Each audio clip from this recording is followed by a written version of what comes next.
One of the most interesting and fascinating areas of study is the origins of life, especially life on Earth, but it is also very contentious. Many cultures around the Earth have a story of Earth's early beginnings, but there are two that dominate the planet. They are both based on faith, for no human being was an eyewitness to record what took place at the beginning of time. But we will look at these two schools of thought. The more recent of the two is a theory that has been called in the scientific community the Big Bang, the belief that the current world and the universe we now live in came about as a result from an explosion. Where did this idea come from? This unmanned telescope in space is operated by both NASA and the European Space Agency and is called the Hubble Telescope. It is named after an Oxford-educated Rhodes Scholar and US astronomer, the late Edwin Powell Hubble.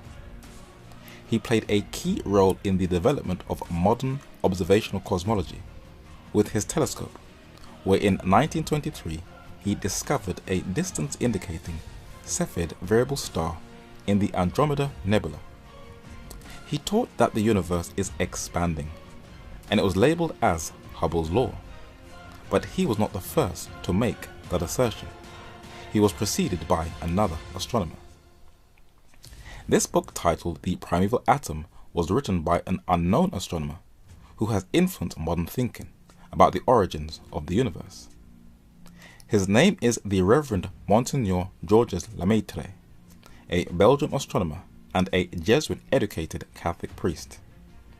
He was the first to propose the theory of the expanding universe, which he called his hypothesis of the primeval atom, or cosmic egg, later to be called the Big Bang Theory. It was presented to the highest authority in the Catholic Church, Pope Pius XII, in the 1930s, even though it was first published in 1927, for Lemaitre was a member of the Pontifical Academy of Sciences.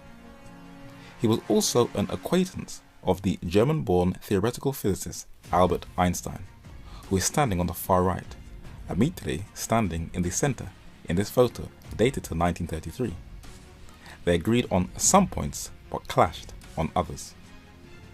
He was even given a slot in 1931 to publish his views in the world's most cited scientific journal, Nature, where he proposed the beginning of the world from the point of view of quantum theory. Very few people know about Georges Lemaitre, but they have embraced his worldview, and the most influential cosmologists have made it their drive to share his views as far as possible to as much people as they can. Some part of our being knows this is where we came from. We long to return, and we can, because the cosmos is also within us. We're made of star stuff. We are a way for the cosmos to know itself. Carl Sagan was one of the most influential advocates of Lemaitre's ideas, where Cosmos is the most widely watched series in the history of American public television. It is also aired globally in 60 different countries. His admirer, US astrophysicist Neil deGrasse Tyson, the Frederick P. Rose Director of the Hayden Planetarium over the Rose Center for Earth and Space, a part of the American Museum of Natural History, is also a strong advocate of Lemaitre's Big Bang Theory, where he and other astrophysicists strongly believe that we are all a part of the universe, and that every molecule that makes up a part of our body was formed by an explosion. They believe that nothing created something and formed a perfect equilibrium order on this planet. You may wonder why they believe this. In recent times, there is a deep fascination with DNA, especially the genomes belonging to humans. And sadly, in scientists' search for man's origin, they are stepping into some unethical quarters. But some scientists believe that comets could have sparked life on Earth as building blocks of DNA found in space. Now, why is that? According to the Telegraph newspaper, it reads that now the team behind the Rosetta Comet landing mission have announced they have found the amino acid glycine and the element phosphorus in the dust surrounding 67P Churyumov Gerasimenko. A bit of a mouthful. Interesting argument.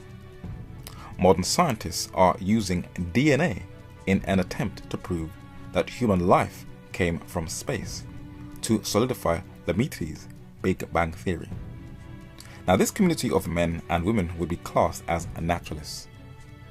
Naturalism is the doctrine that there is no interference of any supernatural power in the universe, and a naturalist is one who holds the doctrine of naturalism according to Virtue's English Dictionary. And the reason why it is difficult to convince them otherwise is because, but the natural man, that is a naturalist who believes in no supernatural power, receiveth not the things of the Spirit of God. Now why is that? For they are foolishness unto him, neither can he know them, because they are spiritually discerned, according to 1 Corinthians chapter 2 and verse 14. So they believe that they are star stuff. What about the second school of thought? In London Square Mile is a building that was a former stock exchange, and at the top in the centre is a passage of the Holy Scriptures, a psalm of David that reads, "The earth is the Lord's, and the fullness thereof." Psalm 24 and verse 1. The rest of the passage reads, "The world and they that dwell therein." Genesis, the first book in the Bible, tells us that the earth we live in was designed and shaped by a creator, who we call in the English tongue God, who has no beginning and who has no end. It is very hard for our finite minds to fathom, for we are mortal beings who are confined to time and can only think and visualize reality in what we experience here on earth. The heavens and all its mechanisms, according to Genesis, with its different shapes and colors of different planetary bodies, were carefully planned out and spoken into being. But the planet that has its own distinct uniqueness and set apart from all the others is Earth. From the satellite imagery in space, Earth is a beautiful planet that was designed for different life forms to live on, and one of its most unique substances that almost every living thing depends upon for its survival, from plants to animals, is water, both atmospheric in the heavens and oceanic on the earth. And according to Genesis, this was made on the second day. Some fish stay completely in the water, and others can survive outside of the water. And according to Genesis, every three-dimensional object, aquatic, terrestrial, microscopic, colossal, animate, inanimate, every shape, color, solid, liquid, gas, sound, atom, molecule, were each carefully designed by a creator, each having its own distinct look or character. From the distinct flight of the butterfly, its paper-thin wings can propel it into the air, where it can fly through the air currents with a skill that was perfectly designed for flight. And one man was so in awe at one of the species of birds and the way it flies through the air so gracefully that he was amazed at the way of an eagle in the air. When you look at all these different creatures and their different qualities, doesn't it also make you stop and think? God declares throughout the Holy Scriptures that he stretcheth out the north over the empty place and hangeth the earth upon nothing, in Job chapter 26 and verse 7. So the earth is suspended in space, not held together by any devices. And the emphasis throughout the Holy Scriptures is not whether the earth is spherical in shape or flat, but that it was God who designed it and the inhabitants who live on it. In the Israel Museum on display, and one of the most well-protected artifacts, is the Isaiah Scroll that was found in the mid-1940s, just after the Second World War, in the Dead Sea era in the Judean desert. And God declares in Isaiah, "I have made the earth, and created man upon it. I, even my hands, have stretched out the heavens, and all their hosts have I commanded." Isaiah 45 verse 12. But the emphasis is not about space, but life here on earth. For thus saith the Lord, that created the heavens. God himself that formed the earth and made it. He established it. He created it not in vain. He formed it. Why? To be inhabited. I am the Lord, and there is none else. Isaiah 45 and verse 18. So God reinforced what he said in Genesis with a little bit more detail, and declared that he not only made what is in the heavens, but what is on earth, and that everything was designed and put into place for a purpose. But as none of us were eyewitnesses to view this divine act, it is through faith and faith alone we understand that the worlds were framed by the word of God, so that things which are seen, what we view with our senses, were not made of things which do appear. Hebrews chapter 11 and verse 3. And an intelligent Christian does not argue and debate a supernatural act, for it is foolishness unto the secular mind. For the invisible things of him from the creation of the world are clearly seen, being understood by the things that are made, even his eternal power and Godhead, so that they are without excuse. So by faith it is believed that every three-dimensional shape or color we visualize are things that are made and not things that can make themselves. They didn't just come from nowhere. They were each designed for a specific purpose. But the crowning act of creation is the creature we call ourselves, man, that represents both male and female. According to Genesis, man is an anatomical creature who walks upright with an erect posture and bipedal locomotion. According to the Posture Committee of American Academy of Orthopedics in 1947, posture is the regular and balanced arrangement of skeletal component so as to preserve supportive structures of the body from injury and progressive deformation. Gravity determines how our cardiovascular system reacts, for the human frame is not designed for the absence of terrestrial 1G gravity. Man is not aquatic, though surrounded by water in his mother's womb just before birth. When he goes to swim out into the open, deep water, he needs an external breathing apparatus to support him, for he has lungs and not gills. If he were in space or weightless for long periods of time, it leads to bone loss, muscle deterioration, and life-threatening blood clots. Astronauts in space sleep poorly due to underlying changes in the nervous system. So man, though he wants to enhance his knowledge of the universe with a longing to go to Mars, damages his body while in space in doing so, for the human body was not designed for that environment. Many scientists have realized that it is more convenient to study the origins of life closer to home, here on Earth, and true balanced creationists have learned to use a scientific approach.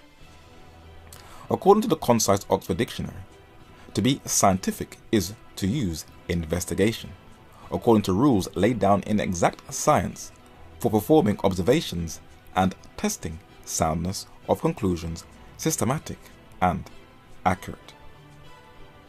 George Washington Carver could pass as just an ordinary gardener, but this agronomist achieved some startling results. In 1916, he was made a Fellow or member of Britain's Royal Society of Arts, a London-based British organisation committed to finding practical solutions to social problems. This was an exceptionally rare honour for an American. It was his advice to poor southern farmers that changed the landscape of modern farming in North America that got him his recognition. Southern farmers grew cotton as their one staple crop that was eventually destroyed one year by a beetle called the boll weevil that laid its eggs in cotton buds, where its larvae would eat it once it hatched. Carver encouraged them to crop the nutritional legume called the peanut, and this is what he became famous for, where he made over 300 products from it that included cheese, milk, coffee, flour, ink, dyes, soap, wood stains, etc. He testified at the US Congress in 1921 for a proposed tariff on peanuts from foreign competition at the Ways and Means Committee, and was successful in his delivery. As an agricultural expert, he became a member of the United States Department of Agriculture, and under the US Constitution in 1935, he signed an oath of office to serve the interests of the US plant industry. He collected over 1,000 specimens of fungi, primarily from the southern United States, for the US government, and some of them were even named after him in his honor. But these weren't the only things. He has a bridge named after him in Iowa. There is a nuclear submarine, the USS George Washington Carver, that was named also in his honor. There are a number of schools named after him, and a museum is named after him, and he became the first person, other than the president, who has a national monument in his honor. Today's generation is drawn into the euphoria of saving the environment, where many are going eco-friendly and protecting nature. But Carver was teaching biodiversity, and man should be closer to his environment since the beginning of the 20th century. The late Henry Ford was a US billionaire, the founder of the Ford Motor Company, and the sponsor of the development of the assembly line technique of mass production. When he was looking for new ways to enhance the quality of his new automobiles, who did he look to? George Washington Carver. For he saw his unique talents, and they both worked together in making alternative fuels with soybeans, where Carver extracted rubber from the milk of the Golden Rock plant to help improve on Ford's tires. Thomas Edison offered Carver thousands of dollars to work with him, but Carver turned down the offer, for he saw the benefits of enriching his fellow blacks and preparing them for the wider world. So he remained till his death in the staff of the Tuskegee Institute as a botany and agriculture professor. He was educated in Iowa, being the only black student, and he eventually became a member of the staff before he came to Tuskegee. And one of his students, who he taught agriculture, was Henry A. Wallace, who remained a good friend of Carver. Wallace became the 10th United States Secretary of Commerce, the 11th United States Secretary of Agriculture, and the 33rd Vice President of the United States alongside US President Franklin Delano Roosevelt, who also made a personal visit to George Washington Carver for his dedication in plant pathology and mycology, and the different ways in which he taught people how to best interact with the natural world. He patented a number of different products from the materials he extracted from different plants, from paints to dyes. The list is endless. In his life experiences, he could have been an angry black male with a chip on his shoulder. He had all the excuses to be. He was born a slave, kidnapped as a child, separated from his biological mother for life, rejected from schools because of his race, an eyewitness to a horrific lynching. But he believed that if you are going to profess Jesus, you need to live Jesus and stand firm in your faith even when persecution comes at you and when all around you seems dark. And in his deep search for knowledge and truth, he would ask the right questions concerning the origins of life, how the universe worked, and why was man created on this earth. In a lecture in 1921, he said, "Years ago, I went into my laboratory and said, 'Dear Mr. Creator, please tell me what the universe was made for.' The great creator answered, 'You want to know too much for that little mind of yours. Ask for something more your size, little man.' Then I asked, 'Please, Mr. Creator, tell me what was man made for?' Again the great creator replied, 'You are still asking too much. Cut down on the extent and improve the intent.'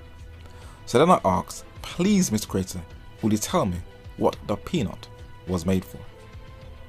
His critics have labeled him as a mystic, a man who spoke to his imaginary friend. But his imaginary friend helped him to become a chemist, botanist, biologist, agronomist, and inventor, where he became the father of chemistry, the savior of southern farming, who laid one of the foundations for organic farming and today's research on plant-based fuels, medicines, and everyday products, ecology, conservation, ethnobotany, and biological development.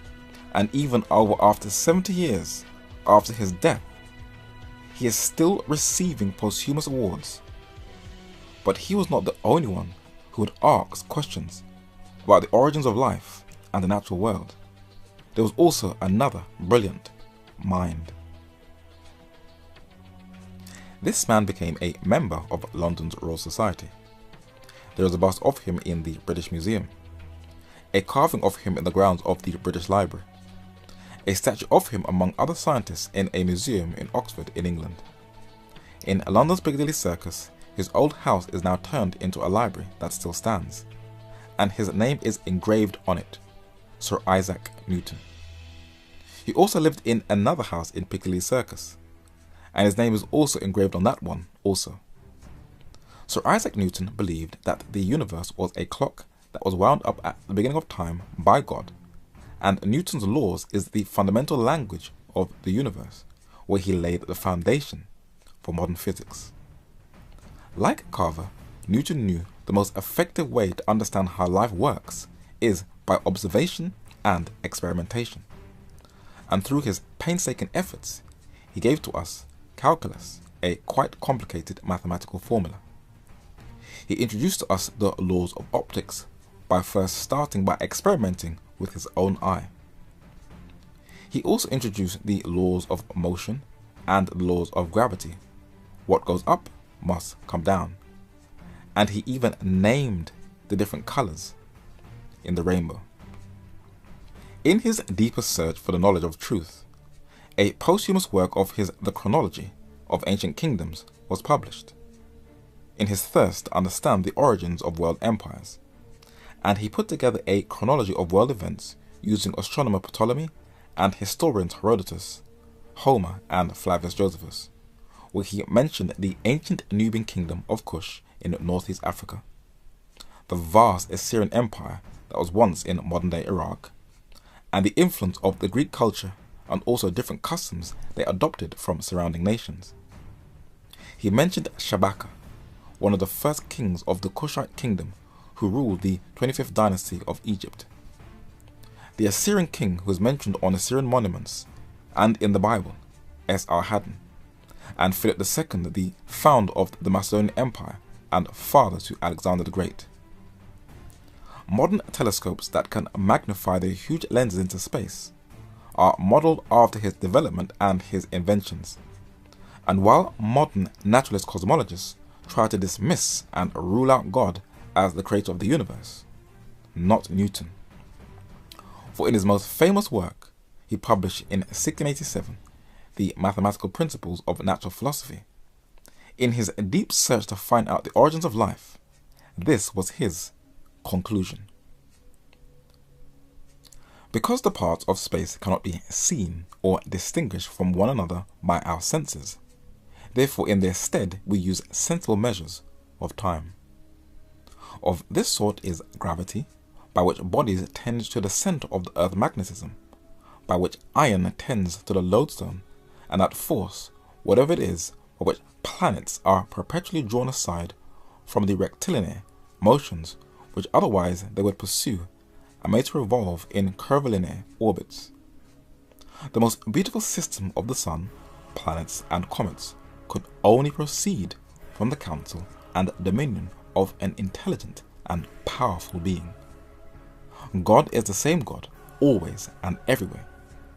He is omnipresent, not virtually only, but also substantially, for virtue cannot subsist without substance. Sir Isaac Newton was an absolute genius. They do not produce minds like that anymore. The reason why himself and Carver were so successful in what they were doing is that they stepped outside of their comfort zone. Instead of ritualistically sitting in the pews each week, they studied out what they believed in by exploring all that they could see in the natural world and experimenting with the materials that were available to them, and they have many inventions to their credit. The Royal Mint where Newton worked issued a coin in his honour in 2017. The University of Cambridge where he studied and lectured have put his writings online for public access. UNESCO have also put his writings on Bible prophecy online, but he does also have his critics. There are those who are obsessed with his sex life, a reflection of the shallow-mindedness of this age. Many have called him an occultist because of his temporal dabbling in alchemy. Some are saying that calculus was first developed in India, which may be true. But they are wrong in saying that he got it from the Jesuits. They were some of his most fiercest opponents. He predicted that the world will end in 2060, and his critics in both secular and religious circles have disregarded him completely. There is a reason why his criticism is so fierce. One of the most cherished developments in life should be childhood, where children should be spending quality time with family and outdoors in nature. But instead, there is a global epidemic of short-sightedness or myopia, as children spend less and less time outdoors. This dumbs down their intelligence. They are being educated in neo-Gnostic animistic nature worship mysticism, where instead of being encouraged to go outdoors and spend time with nature to see how it operates and functions, they are fed with Lamitree Carl Sagan philosophy that we are one with the universe and with nature. Adults are no different. They spend most of their time on their phones, also damaging their vision. Very rarely do you see people reading a newspaper or a book in the public. People rarely socialize, and the internet is also dumbing down their intelligence. Today's generation are a community of followers. There are not many deep thinkers. Most limit their thinking within the cultural restraints of their social communities. They rarely branch out of their cultural paradigm. Modern science restricts you to an institutionalized bias, where you can't experiment, think, or express a view outside of a tightly controlled academic climate. If you try, it will cost you your reputation and your livelihood. Many Christians quote a scriptural passage off their head, enforce it in people's ears, and think that it is enough. The Bible said it is foolishness unto the secular mind. You need to go deeper. You need to spend time in nature, and that takes patience. But as you observe it carefully, you will see how it works. One man who followed the biblical principle, like Newton and Carver, knew that in order to fully appreciate and understand nature, you need to step outside of the textbooks that are filled with so many man-made biases and go to nature itself. And this is what Dr. James Aitken Wiley said. All true philosophy is divine. God is its author, inasmuch as he ordained the laws of matter and endowed every body with its special properties and powers. All true science is just the knowledge of those divinely ordained laws and properties. If you would have a real, true, and useful science, you must go to nature. You must study her laws. You must observe her workings. You must put her to the question. You must sit down at her feet and become her disciple and listen reverentially to her voice. We shall find out more on the origins of life in an up-and-coming study called DNA.